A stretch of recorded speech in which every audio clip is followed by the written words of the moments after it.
Hello and welcome to yet another episode of the Euroman Movie Report, the show where I talk about a movie I have recently watched at my local movie theatre.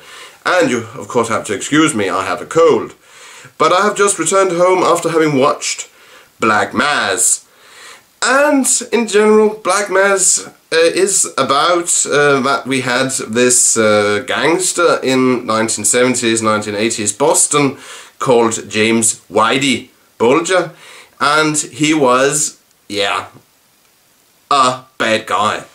And he controlled a lot of racketeering, drugs trade, and so on. And the reason why he was able to do this is that he made this shady deal with the FBI.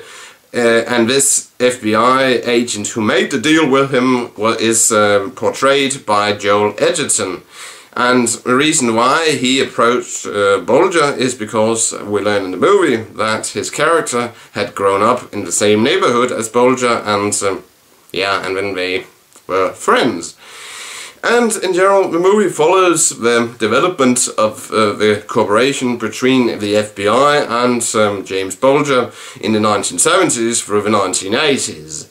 And James Bulger is portrayed by Johnny Depp, and we have for some time now we have seen Johnny Depp mostly in these comedy-esque roles like Pirates of the Caribbean, and some more serious roles like I don't remember the title of the movie, where he was this scientist who uploaded himself into a computer and became rogue. And I must say the makeup they had put on Johnny Depp, it was, you could see it was Johnny Depp, and I wasn't 100% satisfied with it, because if you compare the makeup to, for instance, Leonardo DiCaprio's role as J. Edgar Hoover in the J. Edgar film, the makeup they used there was much better than in this movie.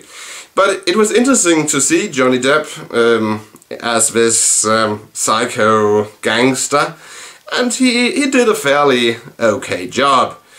And Joel Edgerton as his FBI liaison / friend, he was okay too. But anyway, when we have some cameos by, for instance, Peter Sarsgaard playing this junkie hitman, and he did a fairly good job too.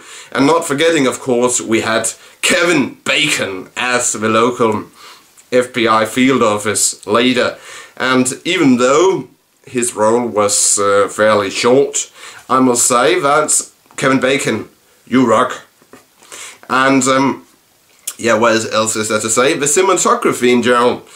The director had chosen to have this grey-esque picture quality all through the movie, and you really got this, that it was a very, maybe it was on purpose, because there was this grey, the whole thing in South Boston, or Southie as they called it in the movie. The whole cooperation between the authorities and the gangsters, it was made the whole thing grey, so maybe it was on purpose that the director had chosen this grey-esque colour scheme all through the movie. And but it's a fairly good movie. It's in some ways it reminded me of the movie American Gangster, because they used the same colour tones and it took place in almost the same time period. But anyway, I seem to have spotted a goof early in the film, because when they pan the camera over the rooftops of Boston, we see a tall building, and on this tall building there's something which looks like a cell tower, but I could be mistaken. But anyway, it's an okay film if you're interested in these crime capers-esque movies from which takes place in the 1970s, 1980s. It's an okay film, well acted, well directed. So what else is there to say? 4 out of 5 Coca-Cola bottles. That's it. Euroman of Euroman's Movie Report signing off. Thanks for watching, and don't forget, if you like this review / movie talk, please give it a thumbs up. And if you want to watch any of my previous reviews / movie talks, you can click the link in the description. But I'll return next week with another video, but until then, have a pleasant weekend, and I'll see you next week. Bye for now.